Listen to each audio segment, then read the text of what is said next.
আসসালামু আলাইকুম ওরহমতুল্লাহি ওবারাকাতুহ। আলহামদুলিল্লাহি রব্বিল আলামিন ওয়াসসালাতু ওয়াসসালামু আলা সাইয়্যিদিল আমবিয়া ওয়াল মুরসালিন ওয়া আলা আলিহি ওয়া সাহবিহিল মায়ামিন ওয়া বাদ। দর্শক মণ্ডলী, পবিত্র জুমাবারের এই সুন্দর সময়ে এটিএন বাংলার বিশেষ ইসলামী আয়োজন জীবন ও চেতনায় আপনাদেরকে স্বাগত জানাচ্ছি। আমি আল আমিন খান। দর্শক, আজকের এই সুন্দর এপিসোডে আমাদের সঙ্গে অতিথি হিসেবে যুক্ত হয়েছেন খ্যাতিমান আলেমে দ্বীন শেখ ডক্টর শহীদুল ইসলাম বারাকাতি হাফিজাহুল্লাহ। আসসালামু আলাইকুম ওয়া রাহমাতুল্লাহি ওয়া বারাকাতুহু। ওয়ালাইকুম আসসালাম ওয়া রাহমাতুল্লাহি ওয়া বারাকাতুহু। শেখ, কেমন আছেন? আলহামদুলিল্লাহ। আপনি? আলহামদুলিল্লাহ।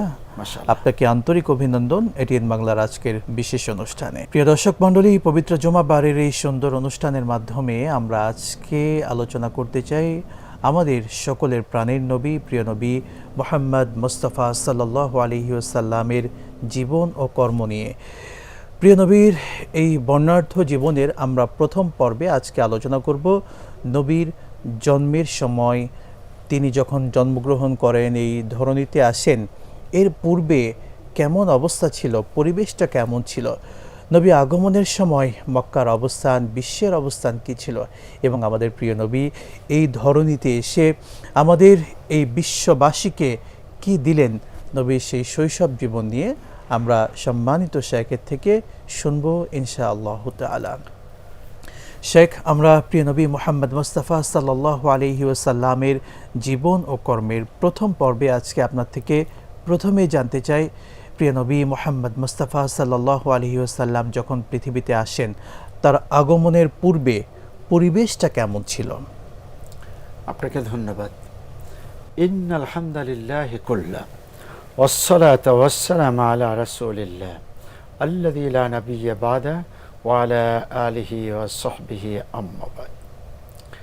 হ্যাঁ, যিনি মুকাম্মাল ইনসান, পরিপূর্ণ মানুষ, তার আগমনের পূর্বে, ওই সময় এবং পরবর্তীতে ধাপে ধাপে শৈশব, কৈশোর, যৌবন, বার্ধক্য, নবুয়ত প্রাপ্তি, হিজরত, ইন্তেকাল, রাষ্ট্র গঠন, প্রত্যেকটা পর্ব নিঃসন্দেহে যথেষ্ট গুরুত্বের দাবিদার। ঐতিহাসিকদের কাছে বিষয়গুলো যথেষ্ট লেখার বিষয়।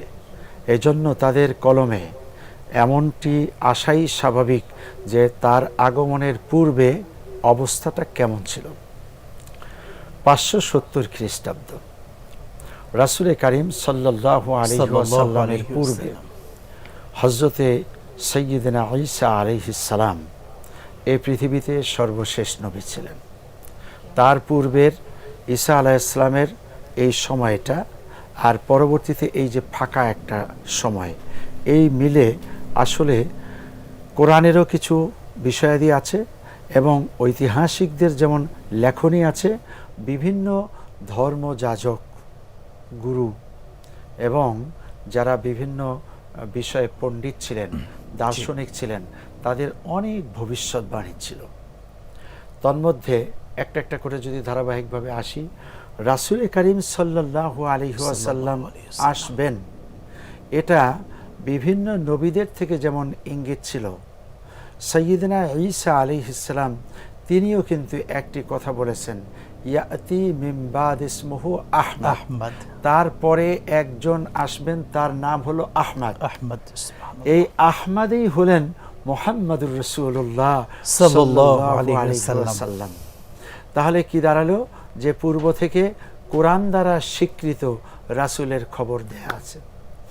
অন্য জায়গায় আছে বুশরা, সুসংবাদ।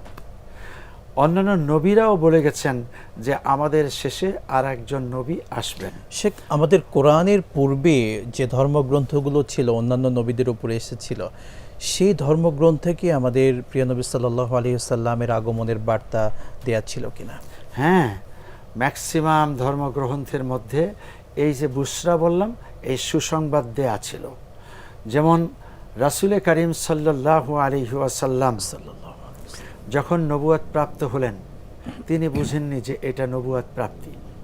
তিনি আসলেন ঘরে কাঁপতে কাঁপতে। এরপরে খাদিজাতুল কুবরা রাদিয়াল্লাহু তাআলা আনহাকে বললেন, জাম্মিলুনি জাম্মিলুনি লাকাদ খাশিতু আলা নাফসি, আমি আমার জীবনের ব্যাপারে ভয় পাচ্ছি, আমাকে কম্বল জড়িয়ে দাও। এরপরে কম্বল জড়িয়ে দেওয়া হলো, একটু ঘুমালেন, তাকে আদর সোহাগ করা হলো, মাসাজ করা হলো। এরপরে ঘুম থেকে জাগ্রত হওয়ার পরে একটু স্বাভাবিক যখন, তাকে যখন নিয়ে যাওয়া হলো ওরাকা ইবনে নাওফেলের কাছে। তিনি একজন ধর্মযাজক, তিনি একজন পণ্ডিত, দার্শনিক, পূর্বের ধর্মগ্রন্থগুলির লেখক। এরকম একজন পণ্ডিতের কাছে নেয়ার পরে তিনি সকল বিবরণ শুনে তিনি বলেছিলেন, হাজিহি আন নামুস, যিনি এসেছেন তিনি ছিলেন জিবরিল আমিন। এই নামুস মানে হলো হিব্রু ভাষায় জিবরিল আমিনকে নামুস বলা হতো। এক, তাহলে কি দাঁড়ালো? হিব্রু ভাষা থেকে কিন্তু রাসূল আসবেন, জিবরিল আমিন তার কাছে এসছেন, এই খবর দেয়া আছে।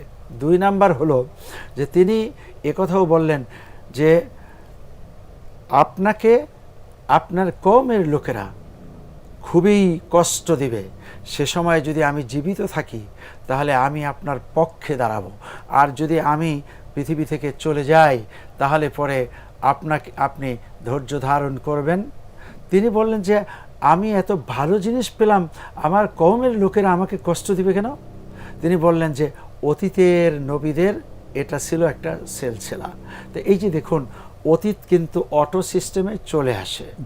আবার মেরাজে যে রাসূল সাল্লাল্লাহু আলাইহি ওয়াসাল্লামের বিষয়টা এইভাবে দাঁড়ালো, জিবরিল আমিন, হযরত জিবরিল আমিন মিকাইল আলাইহিস সালামকে সাথে নিয়ে তখন তিনি প্রথম আকাশের কাছে গেলেন। আসসালামু আলাইকুম ইফতাহিল বাব, দরজা খুলুন। মান আনতা, আনা জিবরাইল, হাল মাকা আহাদুন, নাম মাই মুহাম্মদুর রাসূলুল্লাহ সাল্লাল্লাহু আলাইহি ওয়াসাল্লাম আউরসিলা বিহি। তিনি বললেন নাম, তখনই বললেন যে ফুতিহাল বাব, দরজা খুলে গেল। আলাউনা আলা সামা এদ দুনিয়া, প্রথম আকাশের সামনে উপরে আমরা দাঁড়ালাম। এখানে সাইয়্যিদিনা আদম আলাইহিস সালামের সাথে সাক্ষাৎ হলো। মারহাবাম বিকুম, মারহাবা ওয়ালাদি সৈয়দুল ওয়ালাদি, যে সমস্ত সন্তানদের সর্দার। এই যে আদম আলাইহিস সালাম আগের থেকেই জানেন, ঈসা আলাইহিস সালাম, মুসা আলাইহিস সালাম, ইব্রাহিম আলাইহিস সালাম যাদের সাথে দেখা হয়েছে আগের থেকেই জানেন। তার মানিটা কি? মানি হলো রাসূল কারীম সাল্লাল্লাহু আলাইহি ওয়াসাল্লামের আগমনের ব্যাপারে ইশারা দেওয়া আছে। নবীরা বলে গিয়েছেন, ধর্মযাজকেরা বলেছে, গুরুরা বলেছে, ঠাকুরেরা বলেছে, পণ্ডিতেরা বলেছে, দার্শনিকেরা বলেছে, রাসূল সাল্লাল্লাহু আলাইহি ওয়াসাল্লামের আগমন সম্পর্কে এই জাতীয় কথাবার্তা বিশ্বশ্রুত ছিল, জনশ্রুত ছিল। উদাহরণটা যদি এইভাবে দেই, যেমন বর্তমানে একটা কথা আমাদের লোকমুখে আছে, এটা খুব অহরহ চলে, যে কোনো এক সময় ঈসা আলাইহিস সালাম পুনরায় আসবেন, ইমাম মাহদী আলাইহিস সালাম আসবেন। এই যে ইমাম মাহদী আর ঈসা আলাইহিস সালামের কথাটা যেমন লোকদের মুখে মুখে আসবেন, এটাও সত্য যে আসবেনই তারা, নিঃসন্দেহে। ঠিক রাসূল কারীম সাল্লাল্লাহু আলাইহি ওয়াসাল্লামের ব্যাপারটি নিঃসন্দেহে ইমাম মাহদীর তুলনায় কোটি কোটি গুণ বড়, ঈসা আলাইহিস সালামের তুলনায় কোটি কোটি গুণ বেশি মর্যাদাপূর্ণ। তাহলে রাসূলের আগমনের কথাটা আসবে না কেন? এটা লোকদের মুখে মুখে ছিল, বরং সেই সময় নবীরা তাদের উম্মতদেরকে বলে গেছেন। আবার হলো এই যে সালমান ফারসি রাদিয়াল্লাহু তাআলা আনহু ইসলাম কবুল করলেন, তার বয়স তো তখন অনেক, কিন্তু তার আগে যে কয়েকজন পাদ্রী তার জীবন থেকে, দুনিয়ার থেকে বিদায় নিয়েছেন, এই পাদ্রীগণ শেষে এসে এই কথা বলেছে, শেষ পাদ্রী, যে আমার মৃত্যুর পরে তুমি আর কারো কাছে বায়াত গ্রহণ করবে না, একজনের কাছে বায়াত গ্রহণ করবে, যিনি হলেন আখিরি জমানার নবী, সৈয়দুল আম্বিয়া, সৈয়দুর রসুল, সমস্ত নবীদের সর্দার মুহাম্মদুর রাসূলুল্লাহ সাল্লাল্লাহু আলাইহি ওয়াসাল্লামের কাছে। কিভাবে তাকে পাবো? যে অঞ্চলের ভিতরে খেজুরের বাগান বেশি, সেটা আরব দেশে হবে, আবার সেখানকার মানুষ শান্তিপ্রিয় থাকবে। তিনি সাদগার মাল গ্রহণ করবেন না, তিনি হাদিয়া গ্রহণ করবেন, নবুয়তি মোহর তার পিঠের মধ্যে থাকবে। কত কথাই তো বললেন কোত্থেকে? তিনি কিন্তু পূর্বের যুগ থেকে এগুলো জানছেন। অন্য অন্য ধর্ম যাজকদের থেকে এই যাজক জেনেছে, সেই যাজক সালমান ফার্সিকে জানায় দিয়েছে। সালমান ফার্সি আবার সেই অনুপাতেই রাসূল করিম সাল্লাল্লাহু আলাইহি ওয়াসাল্লামকে খুঁজে পেলেন। আপনার ওই কথাটার জবাব দিলাম যে অন্যান্য ধর্মগ্রন্থে আছে কি না, হ্যাঁ আছে।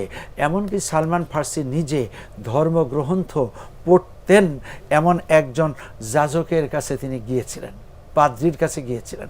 ওই পাদ্রি তিনি একটা ইসের ভিতরে, উপাসনালয়ের ভিতরে বসে বসে এই ধর্মগ্রন্থ পড়তেন। সেখানে তিনি বয়ান শুনেছেন, বর্ণনা শুনেছেন এই শেষ নবীর।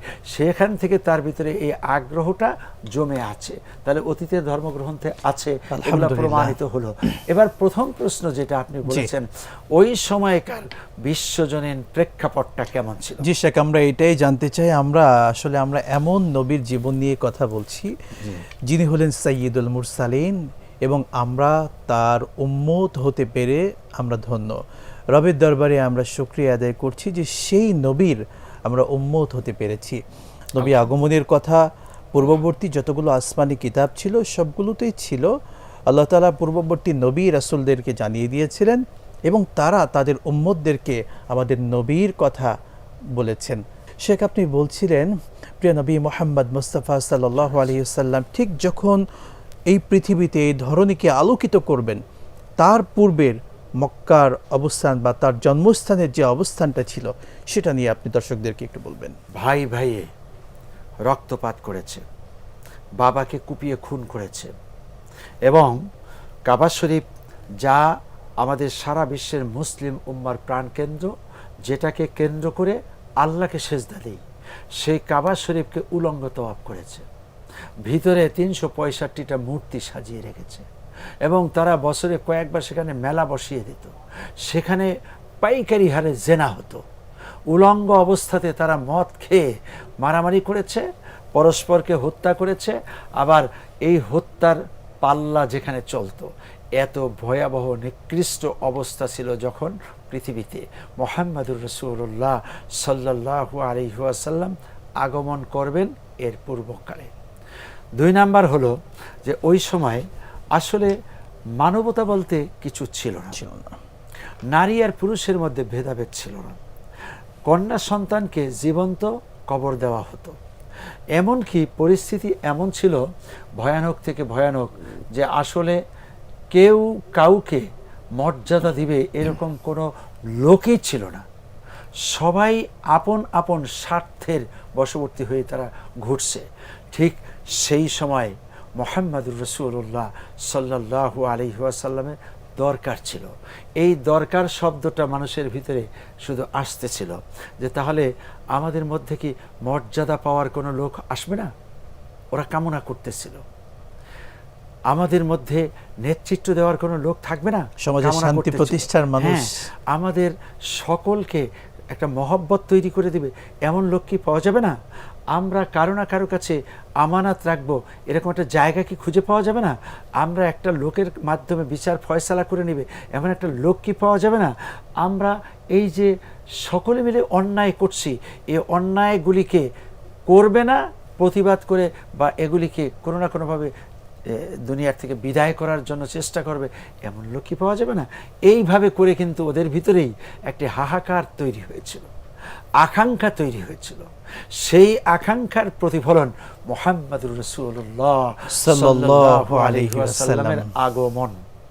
দেখা গেল তিনি শিশু, আগমনের সাথে সাথেই সেই সময় কেসরা কায়সার, রোম পারস্য, এই দুইটি সাম্রাজ্যের নাম কেসরা কায়সার, এদের যে ছিল সিংহাসন অটো সিস্টেমে ভেঙে পড়ল। এরা জানতো না যে সিংহাসন ভেঙে গেল কেন। আবার দেখা গেল যে রোম কায়সারের মধ্যে, মানে রোম পারস্যের মধ্যে যে যুদ্ধাংদেহী অবস্থা ছিল, সেটার মধ্যেও কিছুটা যেন একটি শান্তির বাতাস শুরু হয়ে গেল। আবার হলো হেরার সাম্রাজ্যের ভিতরে নতুন জ্যোতি প্রকাশিত হতে লাগলো। এগুলো কেন হচ্ছে? এগুলো নিয়ে মানুষ কিন্তু সে সময় গবেষণা করছে যে এটা কেন হলো, কি কারণে হলো। আকাশের নক্ষত্ররাজি এগুলো ভেসে আসে আবার চলে যায়, কেন? এই সব কিছু মিলে লোকদের মধ্যে একটা গবেষণা শুরু হয়ে গেল। দেখা গেল যেই দিন, যেই সময়টিতে তিনি আগমন করেছেন, ঠিক সেই সময় একটি শান্তির বাতাস প্রবাহিত হয়েছে। সুবহানাল্লাহি ওয়া বিহামদিহি। আপনি খুবই চমৎকারভাবে প্রিয় নবী, আসলে আমরা একটা কথা বলি, খেজুর গাছের কাঁটা যখন ছোট থেকে বের হয় তখনই কিন্তু ধারালো ভাব নিয়েই কিন্তু বের হয়। প্রিয় নবী তিনি হলো শান্তিপ্রিয় মানুষ।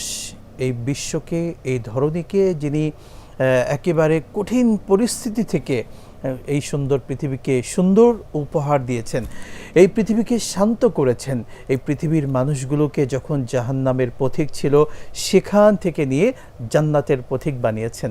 তার জন্মের পূর্বে থেকেই কিন্তু এই পৃথিবী শান্ত হয়েছে। সেটা আপনি চমৎকার বলছিলেন, প্রিয় নবী সাল্লাল্লাহু আলাইহি ওয়াসাল্লাম যখন পৃথিবীতে ঠিক ভূমিষ্ঠ হলেন, আম্মাজান আমেনা তার গর্ভে আসলেন, এবং নবী যখন তার মায়ের গর্ভে ছিলেন সে সময় কি অবস্থান ছিল, এবং একই সঙ্গে যখন তিনি ভূমিষ্ঠ হলেন এই ধরনীতে সে সময়ের অবস্থানটা কি? একটু আগে যেটা বলেছিলাম যে অবস্থানটা বা ওই সময়টার কতগুলো যেমন খারাপ দিক আছে, কতগুলো ভালো দিকও আছে। রাসূল কারীম সাল্লাল্লাহু আলাইহি ওয়াসাল্লামের দাদা আব্দুল মুত্তালিব, তার অনেকগুলো পুত্র সন্তান, কিন্তু তার এই নাতি আগমনের আগে এই ছেলের আগমন ঘটেছে। কোনো সন্তান আগমনে তিনি এত খুশি হননি। মুহাম্মদুর রাসূলুল্লাহ সাল্লাল্লাহু আলাইহি ওয়াসাল্লাম তখনও রাসূল না, মুহাম্মদ ইবনে আব্দুল্লাহ। এই আব্দুল্লাহর পুত্র মুহাম্মদ দুনিয়াতে আসাতে দাদা খুব খুশি হলেন। এক। দুই নাম্বার হলো, এই পুত্র সন্তানদের থেকে অনেক নাতি এসেছে, কোনো নাতি পেয়ে এত খুশি হননি। মুহাম্মদ ইবনে আব্দুল্লাহ পেয়ে তিনি যত খুশি হয়েছেন। সুবহানাল্লাহ। তিন নাম্বার হলো, এতগুলো উট তিনি আকিকা করেননি, কোরবানি দেননি। এই মুহাম্মদ ইবনে আব্দুল্লাহ আসাতে তিনি যতগুলো উট সাদাকা করেছেন। তার মানে কি, তিনি আসলে কি বুঝতে পারলেন যে একজন নবী এসছেন? আসলে তিনি কি করে বুঝবেন? তাকে তো এই কথা কেউ বুঝায় দেয়নি, অথবা এটা সিল মারাও ছিল না। রাসূল সাল্লাল্লাহু আলাইহি ওয়াসাল্লাম স্বাভাবিক 50টি ছেলের মতো তিনিও দুনিয়াতে আসলেন। কিন্তু আগমনীতে এমন ঘটনা ঘটবে কেন যে দাদা এত ছেলে পেলেন, এত নাতি পেলেন, এত নাতিন পেয়েছেন, 100 উট সাদাকা করে দিয়েছেন, এগুলির কোনো ইতিহাস নেই, কিন্তু এই নাতির কারণে দিলেন। অথচ এই নাতির আগমনের আগেই তার বাবা মারা গেছে, আব্দুল্লাহ দুনিয়াতে নেই। তারপরেও নাতির জন্য এই কাজটি কেন করেছেন? আসলে তিনি করেননি, আল্লাহ তাকে দিয়ে করিয়েছেন। কেন? মুহাম্মদুর রাসূলুল্লাহ সাল্লাল্লাহু আলাইহি ওয়াসাল্লামের সম্মানে। একটি মানুষ, একটু আগে আপনি একটা উদাহরণ দিয়েছেন, সেটা হলো খেজুর গাছের কাঁটা শক্ত হওয়ার আগে নরম থাকলেও কিন্তু ধারালো হয়, শানিত হয়। ঠিক তদ্রূপভাবে যে পাখিটি উড়াল দিবে, সে ডিম থেকে পৃথিবীতে উকি মারার সাথে সাথেই কিন্তু সে বাসার ভিতরে একটি পরিবেশ তৈরি করে, সে মায়া বুঝতে পারে যে ও উড়াল দিতে চায়, ও দৌড়াতে চায়, ছুটোছুটি করতে চায়। তার মানে ঠিক বাসায় থাকার আগে ডিমের ভিতরে ছিল, তখনও কিন্তু সে মুভমেন্টটা ওইরকম ছিল, নড়াচড়াটা সাংঘাতিক ছিল। সব কিছু মিলে রাসূল কারীম সাল্লাল্লাহু আলাইহি ওয়াসাল্লাম ধরার ধুরির শ্রেষ্ঠ মানুষ, শ্রেষ্ঠ নবী, শ্রেষ্ঠ রাসূল। তার আগমনের পূর্বেও এমন কিছু ঘটবে, আগমনের সাথে সাথে এমন কিছু ঘটবে, আল্লাহই ঘটালেন। এই কারণে দেখুন, তার দাদা এই কাজটা করেছেন। চাচা আবু তালেব তিনিও কিন্তু কম করেননি, অনেক করেছেন। তার জন্য তিনি জেলখানায় থেকেছেন, 3 বছর কষ্ট করেছেন, না খেয়ে থেকেছেন, এত কষ্ট সহ্য করেছেন। একইভাবে খাদিজাতুল কুবরা রাদিয়াল্লাহু তাআলা আনহা, তাকে আল্লাহ আগেই প্রস্তুত করে রেখে দিয়েছেন যে তুমি একসময় বিবাহ শাদী করতে হবে, কিন্তু এমন একজন নারীর দরকার, তুমি নবুয়ত প্রাপ্তির পরে তুমি বুঝবে না এটা নবুয়ত, কিন্তু সে বুঝে ফেলবে এটা বড় কিছু। তুমি বুঝবে আমি জীবনের ভয় পাচ্ছি, আর সেই নারী বলবে যে না, ভয়ের কোনো কারণ নাই, ইন্নাকা লা তুহজিক, আপনি কোনো ভয় পাবেন না। কেন? যেই লোকটি দুস্থ মানুষের পাশে দাঁড়ায়, অসহায় মানুষের মাথায় হাত বুলিয়ে দেয়, এতিমদেরকে সাহায্য করে, যাদের খাদ্য নাই তাদেরকে খাদ্য পৌঁছিয়ে দেয়, এমন মানুষ এত তাড়াতাড়ি ধ্বংস হতে পারে না। দেখুন, এইভাবে কিন্তু আল্লাহ পরিবেশ তৈরি করে রেখে দিয়েছেন। ফলে কি দাঁড়ালো, যেদিন তিনি পৃথিবীতে এসছেন সেই দিনেই পৃথিবীতে শান্তি স্নিগ্ধর একটা বাতাস প্রবাহিত হয়েছে। ওই এলাকার মানুষ মারামারি কাটাকাটি করেছে, সেটা কিছুটা হলেও থেমে গেল। এই মানুষগুলো ছিল হিংস্র জানোয়ারের মতো, তার থেকে তারা নিজেরা কী যেন একটা পেতে শুরু করলো। এরপরে আস্তে আস্তে তাদের এই মানে অরাজকতা, জাহারিয়াত যা ছিল, মূর্খতা, বর্বরতা, এটা ক্রমান্বয়ে যেন নিজেদের মধ্যে একটা উপলব্ধি আসা শুরু করলো যে আমরা খুব চরম অন্যায় করে যাচ্ছি। এই চরম অন্যায়টাই একজন লোক বুঝিয়ে দিতে সক্ষম হলেন, তিনি হেলফুল ফুজুল করলেন, আর এখানে অনেকগুলো ফজল এসে ফজিলত দিয়ে দিলেন। ওনার ভুলটা, ওনার বুঝটা তারাও গ্রহণ করলেন। গ্রহণ করার কারণে শেষ পর্যন্ত দাঙ্গা হাঙ্গামা, মারামারি কাটাকাটি, রাহাজানি, ডাকাতি, চুরি এবং উলঙ্গপনা, বেহায়াপনা, অন্যের সম্পদ লুটতরাজ করা, এই সবটা থেকে কিভাবে আমরা সেভ করতে পারি, সেভ থাকতে পারি, এরা সবাই বোঝা শুরু করে দিলেন। মুহাম্মদুর রাসূলুল্লাহ সাল্লাল্লাহু আলাইহি ওয়াসাল্লাম নবী হননি, কিন্তু একজন তরুণ যুবক মুহাম্মদ ইবনে আব্দুল্লাহর সাজেশনের ভিত্তিতে। সুবহানাল্লাহ, সুবহানাল্লাহ। কেন নয়, নবী তো রহমতের নবী। ওমা আরসালনাকা ইল্লা রাহমাতাল লিল আলামিন। আল্লাহ সুবহানাহু ওয়া তাআলা নবীকে পাঠিয়েছেন এই तमाम জগতের জন্য রহমত করে। নবী যখন তিনি জন্মগ্রহণ করলেন, মক্কায় আসলেন, সেই মক্কার বর্বর মানুষগুলো আল্লাহর রহমত পেয়ে গেল। মক্কার ওপর, এই বিশ্ববাসীর ওপর, ধরনীর ওপর আল্লাহর রহমত এসেছে নবী আসার মাধ্যমে, যার কারণে অটোমেটিক সবার স্বভাবগুলো নরম হয়ে গিয়েছে। অন্যায় বন্ধ করতে হবে, এই চিন্তা, এই চেতনা মানুষের ভেতরে আস্তে আস্তে তৈরি হওয়া শুরু হয়েছে। কেননা আল্লাহ পাকের রহমত তো এসেছে। শেখ, নবী যে বিশ্ববাসীর জন্য রহমত, এটা কিভাবে নবী বিশ্ববাসীর জন্য রহমত একটু বুঝিয়ে বলবেন। শৈশব থেকে বলতে বলতে আসি, তার মানে তিনি শিশু, পৃথিবীতে এসছেন। হ্যাঁ, তাকে স্বাভাবিক নিয়মে দুগ্ধ পান করাতে হবে কেউ না কেউ। এটা মক্কা এবং আরবদের প্রথায় ছিল যে যার বাচ্চা সে লালন করবে না, এটা লালনের জন্য আর একজনকে দিয়ে দিবে, তার বাচ্চা আবার আর একজনকে দিবে। ওই মায়ের দুধ যেই বাচ্চাটা খাবে, সেই বাচ্চাটা নেই দেখে এখন তার দুধ খাওয়াতে হবে আর একজনকে। এই জন্য সাধারণত মায়েরা ওনারা বাচ্চা খুঁজতে বাহির হইতেন, কারো এরকম সুসন্তান আছে কিনা যে আমি লালন করতে চাই, বিনিময়ে সে কিছু পয়সা পাবে। এই প্রথা অনুযায়ী রাসূল করিম সাল্লাল্লাহু আলাইহি ওয়াসাল্লাম, তিনি তো এতিম, বাবা নেই, মা আমেনা দরিদ্র এক নারী। তা আব্দুল মুত্তালিব, তার ধন সম্পদ আছে, কিন্তু সে তো দাদার সম্পদ তো এখনো পর্যন্ত এই নাতি পায়নি, পাবে না। এমত অবস্থাতে এই সন্তানটিকে কে পালবে? এই পালার জন্য বিভিন্ন সময় তো নারীরা কাফেলা ধরে এসে সন্তান অনুসন্ধান করে। এইবার একটা অনুসন্ধানী কাফেলা আসলো, সেই হালিমাতুস সাদিয়া রাদিয়াল্লাহু তাআলা আনহুর সাদ গোত্র থেকে, বনু সাদ গোত্র থেকে। হ্যাঁ, বনু সাদ গোত্র থেকে। সেটা তায়েব থেকে আরো 80 কিলোমিটার দূর। তো এখানে বলা যায় যে 160 কিলোমিটার বা দূরে, তার চেয়ে কম বেশি দূরের থেকে একটা কাফেলা আসলো। এই কাফেলা চলতে চলতে কাফেলার সব মায়েরাই সন্তান পেয়েছে, পাইল না। একজন মা, তিনি দুর্বল, তার উষ্ট্রিটাও দুর্বল, আর সেই লোকটা আসলেও কাহিল টাইপের মানুষ, চলছেন তো পান না। তা চলতে চলতে ওনাদের কাফেলায় চলতেও কষ্ট হয়। কাফেলা সবসময় এগিয়ে চলে যায়, উনি অনেক পিছনে থাকে, এতে ওদের মধ্যে একটা বিরক্তিও আছে। শেষ পর্যন্ত এখানে এসে খুবই কম পয়সায় একটি সন্তানকে তিনি পাচ্ছেন দেখে অন্যরা সুপারিশ করলেন, মোটে না পাওয়ার চেয়ে এটাই নাও।